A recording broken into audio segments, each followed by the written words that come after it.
Miyembro ng KBP, kapisanan ng mga broadcaster ng Pilipinas. MBC Network News, broadcasting nationwide, worldwide, and netwide. From MBC Manila Broadcasting Company in Pasay City, ito ang MBC Network News. Sa headlines ng MBC Network News.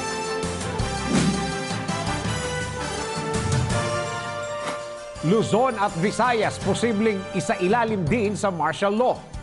Deklarasyon ng martial law sa Mindanao kinwestiyon ni Senator Trillanes.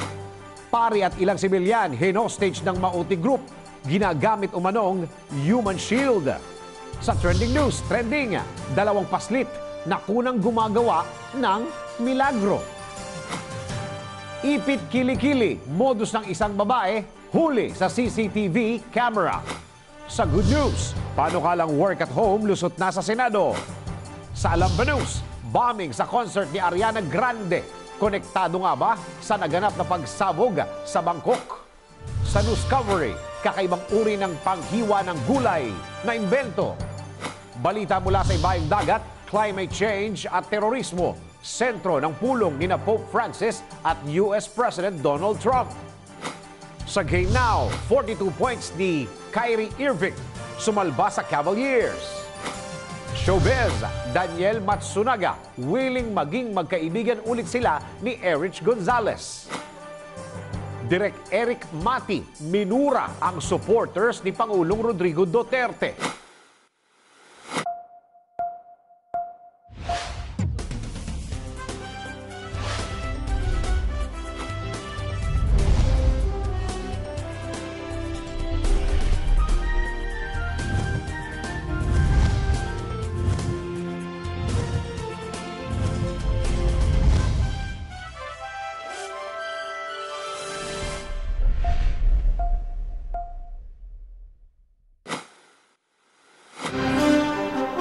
Pilipinas, Luzon, Visayas at Mindanao at sa buong mundo. Samahan po ninyo ako ng kalahating oras sa balitaan. Narito ang detalye ng mga balita.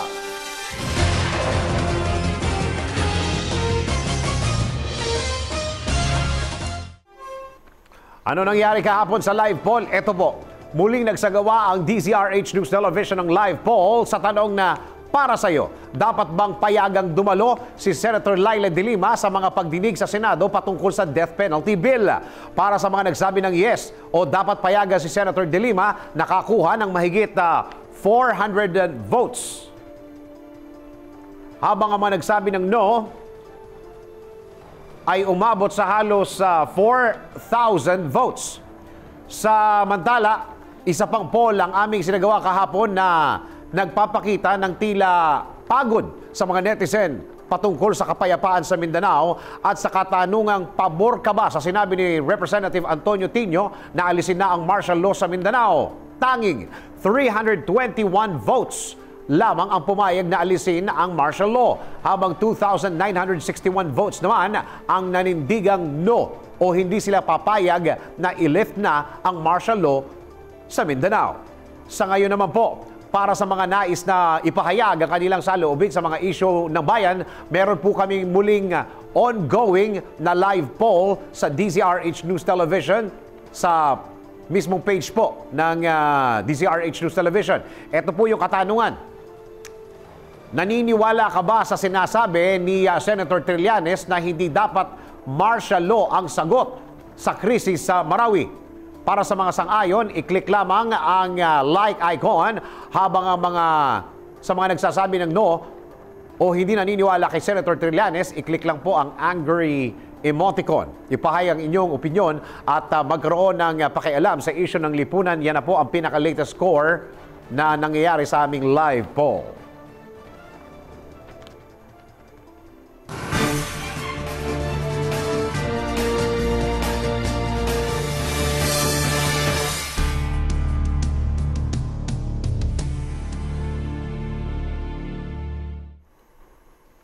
Pabor ba kayo na magkaroon ng martial law sa Luzon at Visayas? Nako, ito po, kahapon lang sinabi ni Pangulong Rodrigo Duterte na handa itong magdeklara ng martial law sa Luzon at Visayas kung kakailanganin. Kung bakit ito nasabi ng Pangulo, alamin natin sa report ni RH48 Sheila Idubas. Hindi magdadalawang isip si Pangulong Digong Duterte na magdeklara rin ng martial law sa buong bansa kapag umabot hanggang sa Visayas at Luzon ang banta ng terorismo. Sinabi ni Duterte na sinuspindi na niya ang writ of habeas corpus sa Mindanao habang umiiral ang martial law. Idinagdag ng Pangulo na maaring palawigin niya ang deklarasyon ng batas militar sa iba pang lugar sa bansa upang hindi makapuslit ang mga terorista sa Visayas na malapit lamang sa Mindanao. Nagdeklara ang Pangulo ng martial law matapos ang sagupaan sa pagitan ng militar at Maute Group na ikinasawi na ng mahigit 20 katao kabilang ang 13 miyembro ng teroristang grupo. Allow me to focus the problem sa Mindanao and maybe the spillover in the Visayas and in Luzon. If I think that the ISIS has already taken foothold also in Luzon, and terrorism is not really far behind, I might declare martial law throughout the country to protect the people. Samantala, nagbanta ang Pangulo na magiging mahigpit ang pagpapatupad ng batas militar. Ayon sa Pangulo, matagal na niyang sinabi na huwag siyang hamunin ng mga terorista dahil magiging marahas at malupit kapag siya ang nagdeklara ng martial law. Para sa MBC Network News RH48, Sheila Idubas, naglilingkod sa pagbabalita. Martial law sa Mindanao, kinwestiyon, Nino. Ilang araw pa lang ipinapatupad ang martial law sa Mindanao pero umani agad ito ng batikos mula sa ilang mga senador. Kabilang na nga dito si Senator Antonio Trillanes IV. Kung ano ang opinyon ni Trillanes sa martial law ni Duterte at kung ano ang kinatatakot nito. Alamin natin yan sa report ni RH09 Sunny Casulia. Nagbanta si Senator Antonio Trillanes IV na posibleng hindi lang sa Mindanao magkaroon ng martial law kundi sa buong bansa. Sa tingin ni Trillanes, walang basihan ng Pangulo na ipailalim ang Mindanao sa martial law dahil ang area of conflict ay nasa Marawi City lang. Sinabi ni Trillanes na tila kinukondisyon ng Pangulo ang publiko para hindi lang sa Mindanao kundi sa buong bansa ang pagdideklara ng martial law. Trigger happy at kating-katian niya si President Duterte sa pagdideklara ng martial law sa Mindanao kahit walang rekomendasyon ng Armed Forces of the Philippines para ideklara ang batas militar. Idinepensa naman ni Trillanes ang AFP sa puna na nagkaroon ng failure of intelligence. Sinabi ni Trillanes na sinamantala lang na Maute Group ang sitwasyon kasabay ang pagdideklara ng suporta sa ISIS para makakuha ng financial support. Pagbibigyan mo ng palugit ito si Duterte, ang susunod dito yung buong Pilipinas na. Di ba? Sinasanay niya, kinukondisyon niya yung isipan ng mamamayan na yung martial law okay lang. Hindi yan. Extreme option yan. Ano? Ang requisites nga niyan ay invasion o rebellion. So dapat kung magde-declare ka ng rebellion buong Mindanao, dapat may talagang conflict sa iba't ibang lugar sa Mindanao. Pero wala namang ganon. Kaya parang naging yung trigger happy na kating-kating mag-declare na hindi man lang binigyan man lang ng konting panahon yung armed forces to give an assessment or makontrol man lang yung situation bago nag-declare na gano'n. So, ang kutob ko rito talagang gusto niya na mangyari ito eh. Gusto niya nang i-declare ito. Para sa MBC Network News, RH9 Sunny Casulia, naglilingkod sa pagbabalita.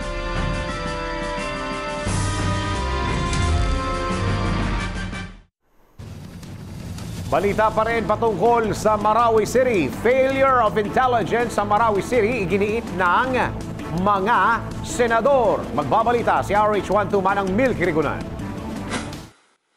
Maraming dapat ipaliwanag ang intelligence agencies hindi lamang kay Pangulong Rodrigo Duterte kundi sa taong bayan kung bakit sumabog ang karahasan sa Marawi City. Ayon kay Senator Mig Zubiri, malinaw ang failure of intelligence. Binigyang din ni Zubiri paulit-ulit ang panggugulo sa Mindanao nang hindi man lang natutunugan ng mga otoridad.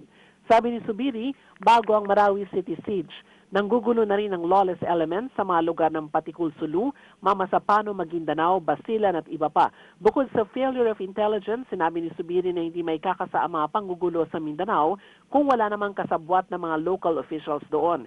Kailangan anyang malinaw na paliwanag ng mga opisyal ng mga intel agencies ng gobyerno. Naniniwala rin si Senator Panfilo Lacson na merong failure of intelligence dahil hindi rin napaghandaan ng PNP ang posibleng restback ng Mauti Group habang ongoing ang operasyon ng mga otoridad sa grupo ni Isnilon Hapilon. Yan ang DZRH News, Milk Regunan, RH12, naglilingkod sa pagbabalita. Ay, nako, kawawang itong mga pari na ito. Nakakalungkot po na balita, isang pari ang hinostage ng Mauti Group kasama ang ilang mga church-goers sa Marawi City po ito kahapon. Kung paano o kung ano ang ipinapagawa sa mga bihag ng Mauti. Alamin po natin sa report ni RH44, Vian Dacles. Kinumpirma ni Marawi Bishop Edwin de la Peña na may isang pari at ilang tauhan ng simbahan ang hinostage ng Mauti Terror Group. Kinilala ni Bishop de la Peña ang dinukot na pari na si Father Chito Sunghanov habang tinangay rin ng teroristang grupo ang 14 na iba pa na kinabibilangan ng mga church-goers at mga tauhan ng simbahan. Ayon sa obispo, alas 8 ng gabi nang tumawag sa kanya ang mga miyembro ng Mauti gamit ang telepono ng kanyang sekretarya na kasama din na bihag. Iniutos umano ng kanyang kausap sa telepono na makipag-ugnayan siya sa militar at hinihiling ang pagdedeklara ng ceasefire para makaalis sila sa Marawi City. Dagdag dito, ginagamit umano ng terorista ang mga bihag nila para maging human shield nila sa pakikipagbakbakan. Kaugnay nito, nanawagan naman ang Catholic Bishops' Conference of the Philippines or CBCP sa pamahalaan na protektahan ang mga pari sa Mindanao. Para sa MBC Network News, RH44, Vian Dacles, naglilingkod sa pagbabalita.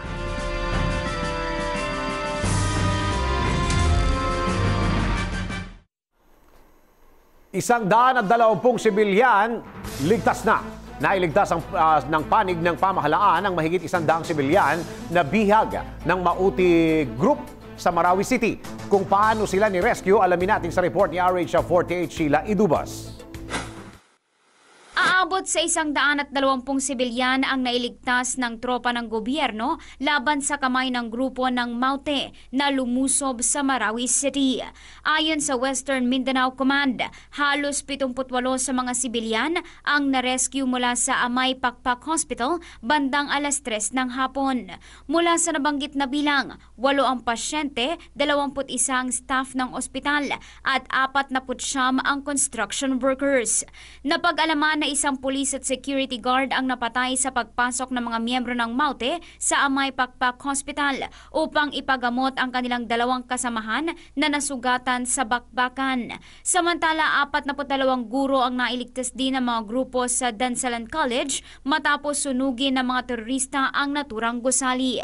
Para sa MBC Network News RH48, Sheila Edubas, naglilingkod sa pagbabalita. Ito naman po, usapang pangkapayapaan na maaaring maapektuhan ng kaguluhan sa Mindanao ang nilulutong peace talk sa pamagitan ng sa pamahalaan sa MILF at CPP, NPA, NDF. Kung ano ang mga posibleng epekto ng Marawi Siege sa pangmatagalang kapayapaan sa Pilipinas, alamin natin sa report ni RH09, Sunny Casulia. Hindi maiiwasan na magkaroon ng epekto sa peace talk sa makakaliwang grupo ang pagdideklara ni Pangulong Rodrigo Duterte ng martial law sa buong Mindanao. Yan ang paliwanag ni Presidential on the Peace Process Secretary Jess Duresa sa programang Thinking Out Loud with Rapi Alunan. Ayon kay Duresa, hindi maiiwasan na maapektuhan ang peace process dahil nasa Mindanao ang MILF at iba pang grupo na kanilang kinakausap. So hindi natin alam ano yung maging directive niya because events overtook us. We were preparing for the 6th round. Ngayon, may declaration of martial law. May epekto ito one way or the other in our engagement with the MILF kasi sa Mindanao yan. And of course, the CPP, NPA, NDF na sa Mindanao din, karamihan ng tropa. Kaugnay nito, pinawi naman ni Duresa ang pangamba na tuluyang gumuho ang peace talks dahil sa martial law. Mananatili umano ang peace talks kahit umiiral ang batas militar sa Mindanao. Sinabi ng kalihim na walang dapat na ikabahala ang MILF dahil may itinakdang mekanismo ang magkabilang panig para itaguyod ang usapang pangkapayapaan sa harap ng mga kahalintulad na deklarasyon. Ang programang Thinking Out Loud with Rafi Alunan ay mapapanood sa DCRH News Television alas 4 ng hapon tuwing Sabado. Para sa MBC Network News, RH9, Sunny Casulia, naglilingkod sa pagbabalita.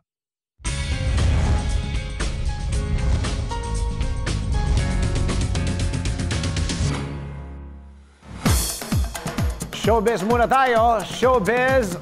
Sa mga nanghihinayang sa Erich Daniel relationship. Daniel Matsunaga willing maging magkaibigan ulit sila ni Erich Gonzalez. Magbabalita si RH43, si Rocky.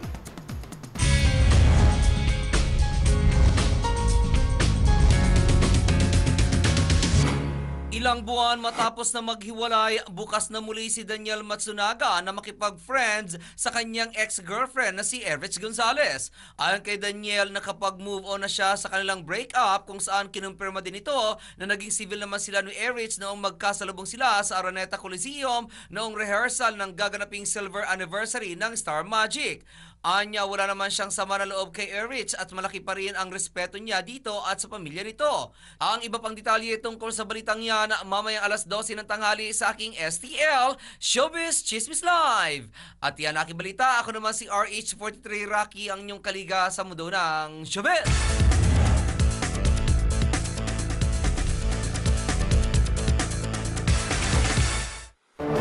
Paalala po ito sa lahat ng mga magulang. Bantayan po ninyong mabuti ang inyong mga anak, lalo na sa mga kanilang mga panonood. O kaya'y bantayan ang inyong mga kilos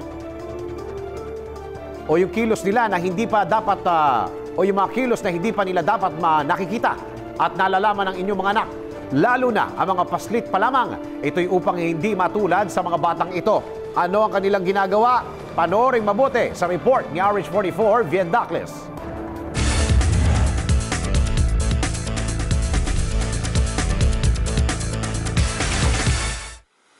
Isang nakababahalang senaryo ang nakunan ng larawan kung saan dalawang paslit ang sangkot na patagong gumagawa na milagro sa tila likurang bakura sa bahagi umano ng Ilocos. Sa unang tingin sa nasabing larawan, aakalain mong magkayapos lamang ang dalawang paslit na isang babae at isang lalaki na nasa edad 6 hanggang 8 taon. Ngunit kung susuriing mabuti, ang gawaing pang nakatatanda pala ang kanilang ginagawang isang laro. Sa isang bahagi ng larawan, makikitang tila curious ang dalawa sa kanilang ginagawa habang kapwa nakababa na ang mga suot nilang shorts at panloob na pang-ibaba.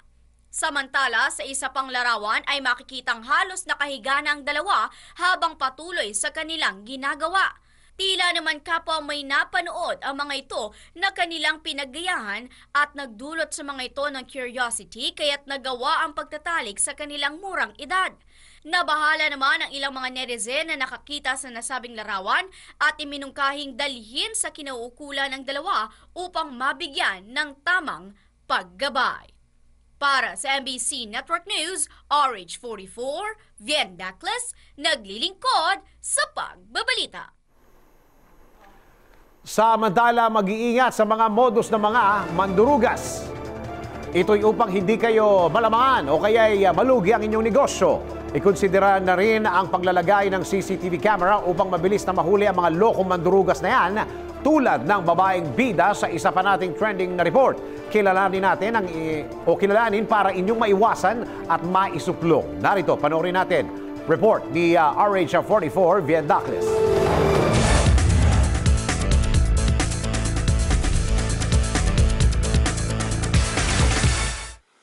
Huling-huli sa CCTV camera ang panlalamang ng isang babae na kunwari maayos na customer sa isang meat stand sa Urdaneta, Pangasinan. Sa post na isang Jennifer Cerezo, may-ari ng nasabing tindahan, makikita ang paglapit ng isang matabang babae na mamimili umano ng paninda niyang processed meat product. Habang namimili, palinga-linga ang babae na tila ba tinitignan kung mayroong nakatutok na CCTV sa kanyang pinestuhan at nang makitang mayroon nga, agad na pumunta ang babae sa tabing bahagi ng tindahan kung saan ito nagbayad ng 500 piso. Lingid sa kaalaman ng babae, mayroon pang isang CCTV camera na nakatutok sa bahagi ng kahera kung saan sakop din ang tinatayuan nito. Kung kaya't kitang-kita ang pag-ipit ng babae sa kanyang kilikili ng 100 piso mula sa sukling ibinigay sa kanya ng kahera na pinalalabas itong kulang. Dahil dito binigyan na lamang ng kahera ng umano'y kulang na 100 piso. Sa ngayon pinagahanap na ang babae na sumikat dahil sa viral na video. Para sa MBC Network News, Orange 44, Vien Dacles, naglilingkod sa pagbabalita.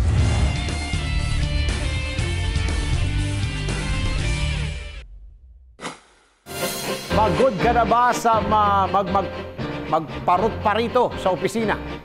Good news dahil kung ikaw ay nagbabalak na magtrabaho na lang sa bahay o at home, hindi ka na mangangamba tungkol sa laki ng iyong suswelduhin o sa tatanggaping benepisyo dahil magiging kapantay mo na ang mga regular na empleyado na pumapasok sa opisina. Hindi ka pa malilate. Paano? Alamin natin ang detalye ng balitang yan mula sa Good News Report ni RH09, Sunny Casulia. Lusot na sa ikatlo at huling pagbasa ng Senado ang panukalang Work at Home o Telecommuting Act para sa Metro Manila at iba pang kalapit lalawigan. Sa botong 22-0-0, inaprubahan ng Senate Bill No. 1363 o ang Telecommuting Act of 2017 na inakda ni Senator Joel Villanueva. Sa ilalim nito, hinikayat ang mga kumpanya na magkaroon ng programa na hindi mag-uubliga sa mga empleyado nito na pumasok pa sa opisina. Sa halip ay magtrabaho na lamang ang mga ito in the comfort of their homes, lalo na ang mga nanay na may alagain pang mga anak. Naniniwala si Villanueva na malaki rin ang maitutulong ng naturang panukala para maibsan ang lumalalang trapiko sa bansa. Kabilang rin sa nasabing panukala ang pagbibigay ng proteksyon sa karapatan ng mga home-based workers. Kabilang na dito ang pagkakaroon ng pantay na sahod at benepisyo na tulad ng sa mga empleyadong pumapasok pa sa opisina. At yan ang ating Good news para sa MBC Network News. RH9, Sunny Casulia, naglilingkod sa pagbabalita.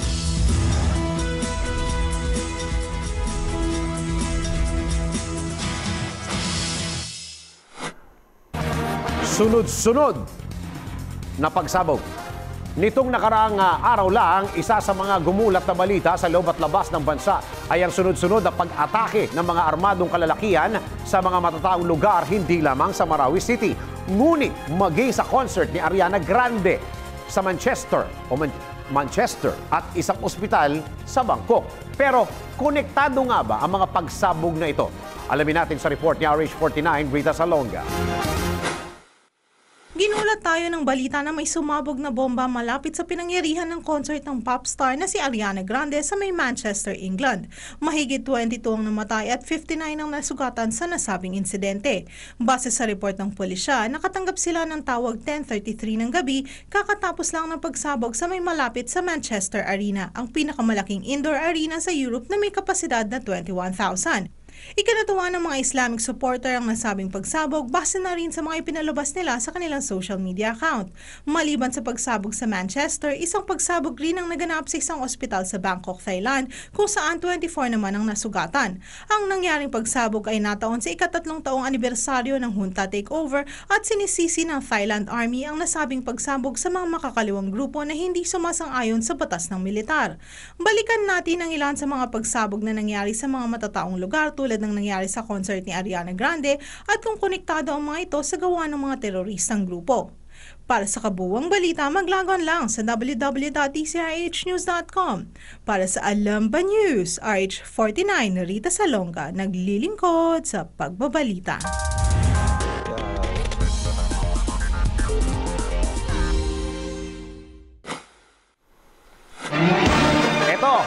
Mahilig ba kayong mag-cooking o magluto?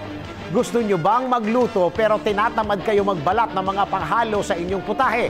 Pues, worry no more dahil naimbento na ang Instant Shop. Kung paano ito ginagamit, alamin natin sa report ni RH44, Vian Dacles.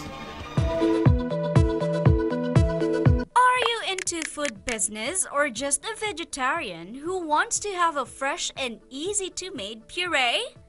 Ang Instant Shop ang nababagay sa'yo. Ito'y dahil sa isang hila mo lamang ng taling nakakabit dito, may instant puree ka na. Isa itong super high quality device na chinachop ang iyong mga gulay in as easy as 1, 2, 3.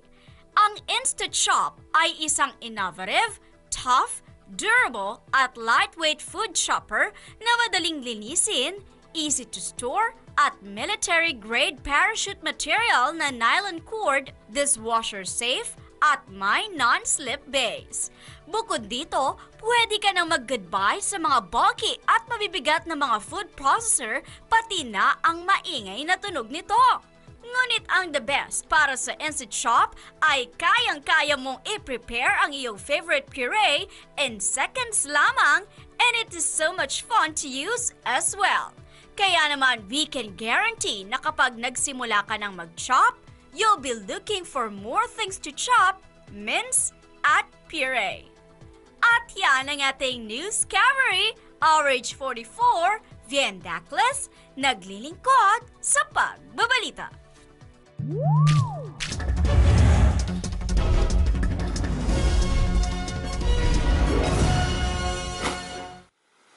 Patay ang 2 katao matapos ang naganap na 2 magkasunod na pagsabog sa Jakarta, Indonesia. Naganap ang 2 pagsabog sa Kampung Melayu kung saan ilang minuto lamang ang pagitan ng 2 pagsabog sa bus station. Ilang katao rin ang sugatan sa naturang insidente mula sa suicide bomber. Malaki ang hinala ng mga otoridad na pawang mga miyembro ng grupong ISIS ang nasa likod ng pagpapasabog. Samantala, sumentro naman sa climate change at terrorism ang mga isyong napag-usapan ni US President Donald Trump at Pope Francis. Ito ang kinumpirma ni Secretary of State Rex Tillerson sa mahigit na 1 oras na pulong ng 2 mataas na opisyal. Hinikayat ng Vatican si Trump na manatili sa Paris Climate Change Deal. Niregaluhan naman ni Trump ang Santo Papa ng libro ni Martin Luther King, habang isang olive tree medal na gawa ng Roman artist ang regalo naman ni Pope Francis sa US President na sumisimbolo sa kapayapaan. Para sa MBC Network News RH48, Sheila Edubas, naglilingkod sa pagbabalita.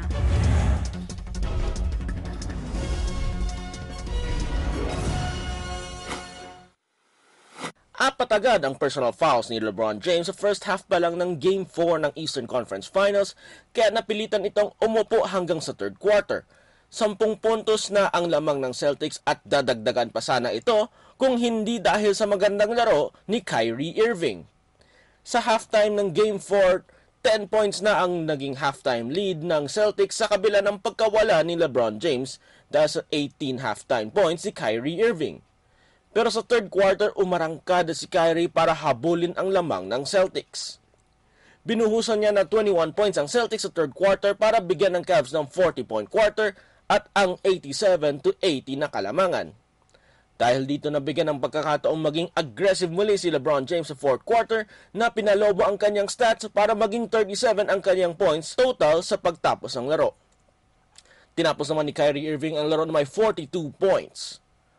Mayroon ng 3-1 series lead ang Cavs at susubukan nilang tapusin ang series sa Boston para sa Game 5. At yan ang ating balitang pampalakasan para sa Game Now. Ako si Toby Pavon.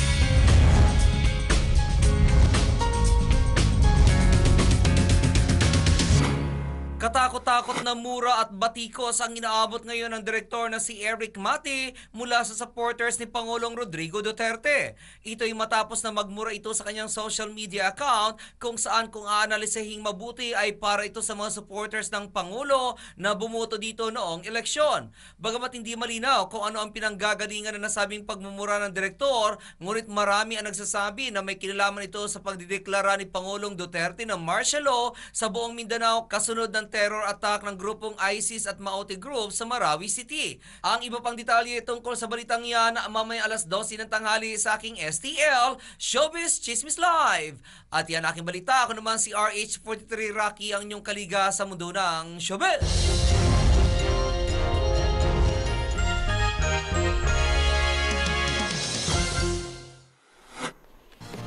Eto, lagay naman po ng panahon. Ilang araw nang inuulan ang ilang mga lugar sa bansa, partikular dito sa Metro Manila. Saan ba sa Metro Manila umuulan? Ba't sa amin hindi? Hanggang kailan kaya natin ito mararanasan? Alamin po natin ang latest weather situation sa buong kapuluan. Ihatid sa atin yan ni Amor La Rosa, straight from Panahon TV. Amor? Magandang araw Pilipinas, ramdam na ang epekto ng hanging habagat dahil umaga pa lang bumuhos na ang mga pag-ulan. Ang tanong ay magpapatuloy kaya ito hanggang mamaya? Narito ang forecast ng Pag-asa. Ang southwest monsoon ng hanging habagat, partikular na makakaapekto sa western section ng Luzon at Visayas. Sa mga susunod na oras para sa mga residente ng regions of Ilocos, Western Visayas, ganun din sa mga probinsya ng Zambales, Bataan, Mindoro, Palawan at Negros Occidental, paghandaan ng maulap na kalangitan na magdudulot ng mahina hanggang sa katamtamang pag-ulan at mga pagkidlat pagkulog. Dito naman sa Metro Manila at sa natitirang bahagi pa ng ating bansa, inaasahan ng bahagya hanggang sa maulap na kalangitan na meron chances ng mga pag-ulan at pagkidlat pagkulog. Ibig sabihin po niyan, ngayon po na habagat season na hindi lamang po sa hapon o gabi mapapadala sa mga pag-ulan, kundi any time of the day. Kaya naman magdala po ng payong at mag-monitor sa updates ng Pag-asa. Dahil dominante na nga ang hanging habagat, paano kaya nito maapektuhan ang agwat ng temperatura sa iba't ibang bahagi ng bansa? Narito ang mga dapat pang asahan ngayong araw. Sa Luzon, kung saan makakaapekto ang hanging habagat, maulan po ang panahon sa Lawag, Olongapo at ganoon din sa Puerto Princesa. Ang temperatura nasa 25 to 33 degrees Celsius. Sa mga papasok pa lang ng opisina dito sa Metro Manila, asahan po ang chances ng mga pag-ulan. Ang temperatura naman naabot ng 26 to 33 degrees Celsius. Punta naman tayo sa Visayas na kung maulap at maulan sa Iloilo at Bacolod, kaya mukhang bebenta ang pansit molo ngayon. Kung nasa Tacloban o Metro Cebu ka naman, inaasahan ang generally fair weather condition sa temperaturang maglalaro sa pagitan ng 25 to 33 degrees Celsius. Lastly, for Mindanao, maaaring magpakita si Haring Araw pero paghandaan pa rin ang posibilidad na mga pag-ulan o pagkidlat pagkulog. Ang air temperatures maglalaro sa pagitan ng 21 to 33 degrees Celsius. At yan muna ang latest mula rito sa Quezon City. Ito ang Panahon TV kung saan walang pinipiling panahon ang pagbibigay impormasyon. Ako po ang inyong weather lover, Amor La Rosa. Back to studio.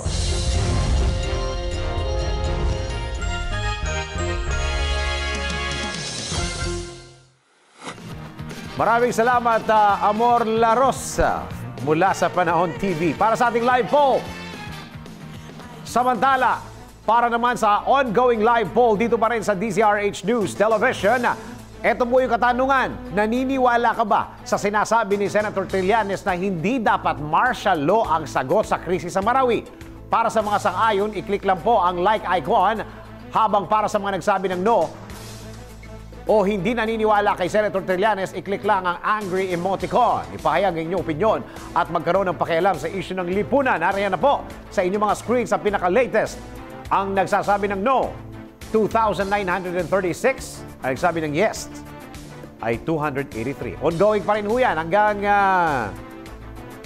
sa pwedeng bumoto. Puntahan na po ang page ng DZRH News Television para makaboto. Ika nga nila, vote wisely. At sumayin nyo na naman ang kalating oras sa ating balitaan, mga impormasyong dapat ninyong malaman saan mang sulok ng mundo sa ngalan ng bumubuo ng MBC Network News. Ako po inyong lingkod sa pagbabalita. Ako po si Dennis Antenor Jr. Bukas, alas 11 ng umaga, tuloy-tuloy ang ating balitaan dito lamang sa MBC Network News.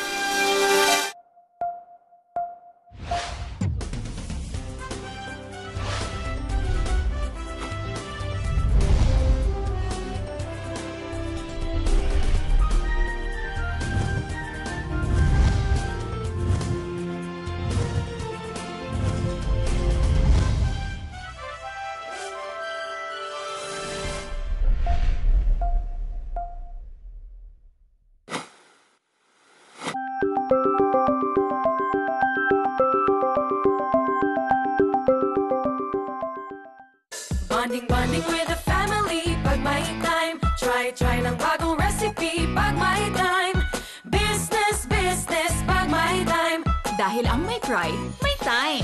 Pride Power Wash. Tama sa washing machine. Tama sa mancha. Kasi may stain away formula, di ka kusot ng kusot. Tama ang bula, di ka banlaw ng banlaw. Tama sa motor, dahil walang chalk na pwedeng magbara. Pride Power Wash. Tama sa washing machine. Update pag may time. All you need is Pride. ACS. Loyal ka ba sa toothpaste mo? Sa blind toothpaste test, malalaman. Excuse me, anong toothpaste ang ginamit nyo? Eddie, yung lagi ko rin gamit. Unique pala. Mali tayo.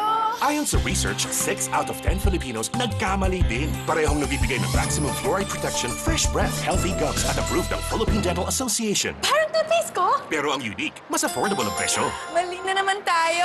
Dahil hindi unique ang toothpaste mo, try mo po. Unique, it's your toothpaste at your price. ACS. Negosyo tip mula sa DTI. Kung ikaw ay mayroong orihinal na ideya na maaaring ilathala at pagkakitaan at nais mo itong protektahan sa pangungopia o pamimiki, maaaring magsumite ng aplikasyon para sa patent, copyright o trademark para sa iyong produkto o brand. Ang Intellectual Property Office of the Philippines ay sangay ng gobyerno na siyang nangunguna sa pagpapatupad ng intellectual property rights. Kaanda. Kaanda. Kaanda. Ang paglalaba, nakukuha yan sa Gaanda. Pinagagaan at pinagaganda ng Pride. May dagdag alaga ng fabric conditioner, nililinis, pinababango, pinalalambot, inaalagaan ang kulay ng damit para gaanda ang pamilya. Ang ganda ko! Pride with fabric conditioner. Di biro maging nurse. Dapat marunong sa sakit at marunong ding mag-alaga. Yun bang may malasakit? Kaya pagdating sa bath soap, hanap ko, tulad ko, lalo't may pamilya ako. Kaya ang gamit ko, Shield Bath Soap. Galit ito sa sakit na dulot ng germs. May antibacterial na pareho ng sa leading brand. At may malasakit sa skin dahil may Shea Butter Moisturizer. May malasakit din sa budget dahil super affordable. Kaya naman approved ito ng Philippine Nurses Association. Shield. Galit sa sakit, may malasakit. ACS.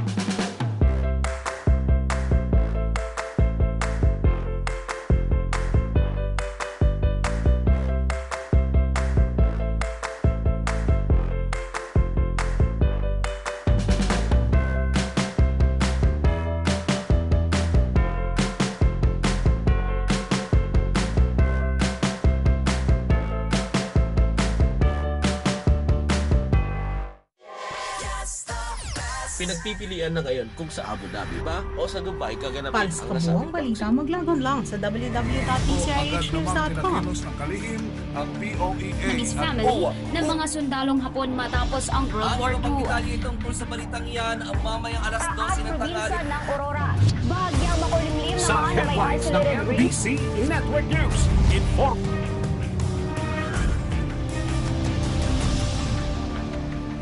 Balitang bubuko sa mga itinatago ng mga politiko at mga kilalang tao. Espesyal na balita ni Lakay Deo Macalma sa pangunahing balita alas 7:25 ng umaga.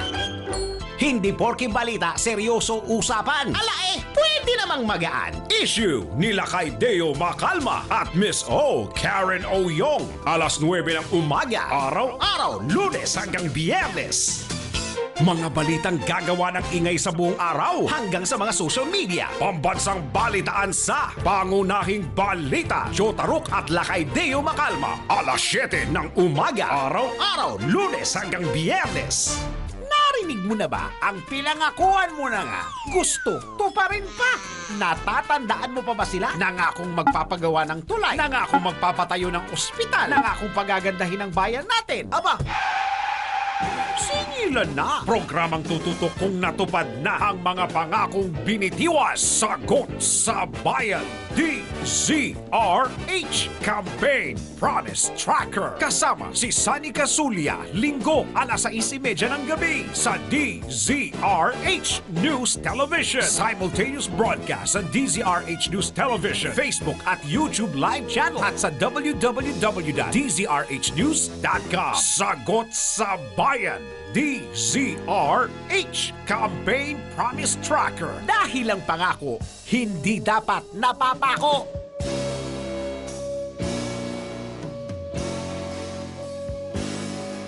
Una sa tamang balita, una sa tamang serbisyo. DZRH. 78 taon ng paglilingkod sa pagbabalita. DZRH, subok na sa balita. DZRH, haligi ng katotohanan. DZRH, makabagong bayanihan. Serbisyong tapat sa iyo. DZRH. Miyembro ng KBP, kapisanan ng mga broadcaster ng Pilipinas.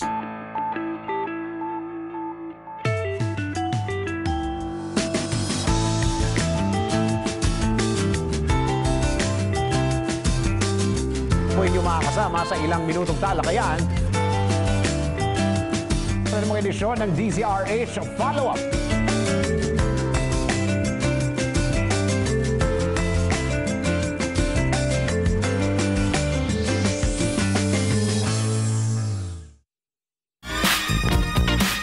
Magandang araw Pilipinas, Luzon, Visayas at Mindanao.